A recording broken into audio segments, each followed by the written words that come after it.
Well, here it is. I'm not going to do any clickbait. I'm going to reveal it right away, right off the bat, and then we're going to go through the schedules and talk about why I picked the teams for the 2023 college football playoff. You can see Georgia, the number one overall seed. Very hard to pick against Georgia right now based off of their non-conference schedule. Ohio State as the 2 seed, maybe a little controversial there with the quarterback question marks. Florida State as the number 3 overall seed. That would be a fun matchup, Ohio State versus Florida State in the first round. And then another Big Ten team, Penn State, mainly based off of just an amazing schedule set up for them. I do have them getting in possibly with one loss, if they do lose to Ohio State, or maybe they lose to someone else. Either way, those are my top 4 playoff teams. So Georgia, this is Georgia's schedule. I'm just going to do a quick walkthrough why I picked the teams that I did. Listen, I could have trolled and not picked Georgia, but it's just so hard. UT Martin, Ball State, so they're guaranteed to start off 2-0. South Carolina at home, they're going to be big favorites in that game. South Carolina, they had those 2 big wins last year at the end of the season, but I just can't see them. I mean, that is a 3:30, CBS game. Carson Beck, his first big start. I don't know if I really buy Carson Beck, but they've got a great defense. Georgia does. It's talent on top of talent. They always recruit well. UAB, that's a free win at Auburn. You really don't know what you're going to get from Auburn, but they'll probably be a 5 or a 6 loss team. Kentucky, Vanderbilt, you've got the Florida neutral site game. Missouri at home, Ole Miss but at home, and then at Tennessee. I would imagine Tennessee at that point could be starting Nico Lamanleva, the young 5-star true freshman, and then the rivalry game at Georgia Tech. So I do think there is a scenario where, Georgia could get upset by someone. Maybe they lose the Tennessee game. And if they lose the Tennessee game, then obviously they have to win the SEC championship. I would imagine even with this putrid schedule, if Georgia makes the SEC championship and then loses to like LSU or Alabama, I still think they'll get in. But, it is what it is. But Georgia, certainly, if we're trying to predict the playoffs, it's kind of impossible to leave them out, even replacing the quarterback. The quarterback just has to be a game manager for that team based on how good their defense always is. The number 2 seed for me is Ohio State. So, Kyle McCord, Devin Brown, what's going on there? Seems like Kyle McCord kind of disappointing a little bit. Maybe Devin Brown is the guy. It would not surprise me at all if Kyle McCord comes out in the first quarter against Indiana and lays an egg, and then they put Devin Brown in and he lights it up. Ohio State does have the luxury of kind of using both quarterbacks those first few games because they're 28-point favorites over Indiana. Youngstown State is an FCS team. Western Kentucky, they're going to be huge favorites in that game. They should have their starting quarterback picked and settled, by week 4, and that is a tough game at Notre Dame. This is a very hard schedule for Ohio State. I'm not going to lie. You get Maryland at home, at Purdue. That's a game, obviously, you got to win. But Penn State is always really tough for Ohio State. They do get that game at home. The issue is the next week at Wisconsin, and a Luke Fickell team. It is his first year, but that's going to be a tough game. You get 2, maybe 3 easy games. Yeah, I don't see them losing to Rutgers, Michigan State, or Minnesota. And then, obviously, the big rivalry game. Ryan Day trying not to fall to 1-3 against Michigan. That would be a stain on the resume for sure if you fall to 1-3 against Michigan. But I think Ohio State, listen, people are underrating Ohio State's defense. The talent is just absurd. They had a ridiculous recruiting class in 2021.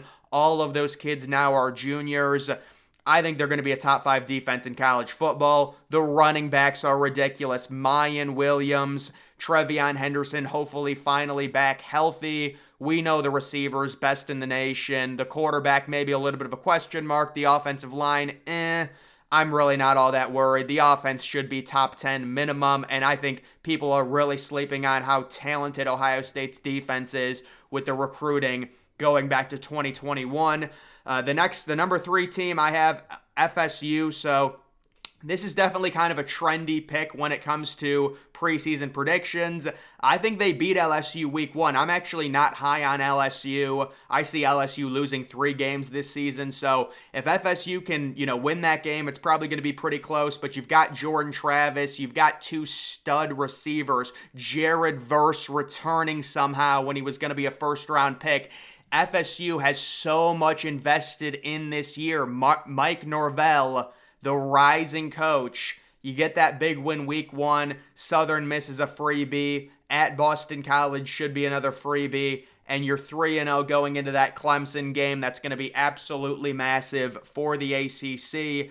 If you get by them, I mean, my goodness, you have, I would say, probably 5 free wins versus Virginia Tech, versus Syracuse, versus Duke, at Wake Forest, at Pittsburgh, versus Miami, versus Northern Alabama, at Florida. If they can go 1-1 with LSU and Clemson, this team, I would say they're almost guaranteed to only lose 1 game. They have a very easy back half of the schedule, and I think FSU, if they win the ACC with 1 loss, they should be probably the 3 seed in the playoffs. And then my second Big Ten team into the playoffs, it is Penn State. And people be surprised by this. New quarterback, why would you pick them? James Franklin kind of has this negative, a lot of people have a negative opinion about him. Guys, look at how their schedule lines up. Their big non-conference game is a home game versus West Virginia. They're going to crush West Virginia week 1. That is going to be Penn State's coming out party. They're going to win that game 42-7. They've got the running backs. They've got the young 5-star quarterback. I do have some questions about the receivers, but they always have a good defense. Delaware week 2 is a free win at Illinois. I don't think Illinois is going to be very good this year. They should start off 3-0. And then they have their whiteout game at home versus Iowa. Should be a win. You've got a big advantage with the whiteout. At Northwestern is free. Versus UMass is free. And they get UMass before going to Ohio State. So they're going to have a lot of time to prepare for Ohio State. Virtually 2 full weeks. Remember, UMass is one of, if not the worst FBS teams in college football every year. They are an independent. Penn State will not care about them. They'll win that game, 49-7. They'll take their starters out at half, and they will rest them for that Ohio State game, and they will be fully healthy going into that game. I don't know if they're going to beat Ohio State. They're going to go in as underdogs. It's obviously very tough to win on the road at Ohio Stadium. But then after that game, you get Indiana at home. At Maryland might be a little bit tough, but you get Michigan at home the week after. Unfortunately for Penn State, that is a big noon game. It's huge for Penn State. They have to at least, this is the year they've got to start going 1-1 against Ohio State and Michigan. I'm not saying you need to go 2-0, but you have to split it somehow. You have to win the home game. And then they get Rutgers, which is a free win, and then Michigan State. That's actually like a neutral site game at Ford Field. So to me, this is a very nice schedule. I think they're almost guaranteed to be undefeated going to Ohio Stadium. And even if they drop that game, the only other really tough game you have is Michigan, but it's at home. So Penn State is a team I'm very high on, the way their schedule looks. And I have them making their first college football playoff appearance. Now, when it comes to teams that I did not pick, I'm just going to go through some schedules. So this is Michigan. Obviously a lot of people picking Michigan. Blake Corum returning, J.J. McCarthy, Donovan Edwards. Guys, I love Michigan football. It breaks my heart that I don't have them, in the playoff. Really, I'm someone who loves Michigan. I'm a big fan. But even I'm admitting that, Ohio State and Penn State this year, they are better programs. Michigan, really the first 4 games are free. They're going to be 4-0. At Nebraska, I heard that was a noon game, so that's really good news for Michigan. You don't want to face Nebraska at night, but to be as simple as possible, I think Michigan loses to both Ohio State and Penn State, and if that happens, they're going to finish 10-2. They'll make a New Year's 6 game, but they're not going to be in the playoffs, in my opinion. This is Alabama's schedule. So when it comes to Alabama, they could very easily make the playoffs, no doubt about it. I just think there's too much uncertainty with a quarterback. Maybe it's my fault for overlooking Alabama, because really, they certainly have the talent to make the playoff. They're a top 2 teams in terms of recruiting, right with Georgia. The schedule, they get Texas at home. We'll see how Texas is. Outside of that game, Ole Miss at home, that's going to be a win. At Mississippi State should be a win. A&M is always tough, especially A&M now with a young quarterback that has experience. You get Arkansas at home, Tennessee. I mean, this is a tough schedule. Tennessee and LSU, both are at home, but still tough games.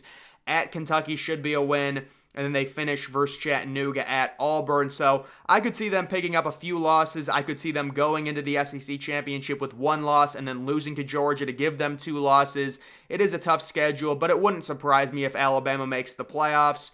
This is Texas's schedule. So when I saw this schedule, I can certainly understand why so many different people think Texas could make the playoffs. It is a very manageable schedule. You do have that tough road game at Bama, but if you want to play devil's advocate, Bama will be breaking in a new quarterback. Texas has Quinn Ewers coming back. You've got Xavier Worthy. Maybe that's an upset potential there, even though it is on the road. You get Wyoming, and then getting into the Big 12 schedule at Baylor, to me, is very manageable. You're going to have more talent. Versus Kansas, that's a game you got to win. The Oklahoma neutral site game, Red River rivalry, that's another game you'd think Texas would be favorites. And then at Houston, very winnable. Versus BYU, you get Kansas State at home. At TCU, I do not expect TCU to be good this year, so that should be a manageable game. At Iowa State is very manageable. And then Texas Tech on a Friday, that should be... Texas Tech's probably going to be pretty good, but it's at home, so it is manageable. Texas could, you could see a scenario where Texas makes the playoffs for sure. And then when it comes to my potential Group of 5 long shot, I would go with Air Force. When you look at their schedule, you look at how much talent they return. Very manageable schedule. Robert Morris, Sam Houston, Utah State, they should be 3-0. San Jose State's not going to be good. They should basically be guaranteed to be 4-0. And then you get San Diego State at home, Wyoming at home. It's just a very favorable schedule throughout. And they could be a team that honestly goes undefeated, or at least, like a 10-2 type record, maybe making a New Year's 6 game. Also, a lot of people think Boise State might make a New Year's 6 game. But either way, those are just my predictions when it comes to the playoffs. I have Georgia, Ohio State, Florida State, and Penn State as my top 4. Guys, that's going to do it for this video. Make sure you're following me on X. Link to that's always in the description.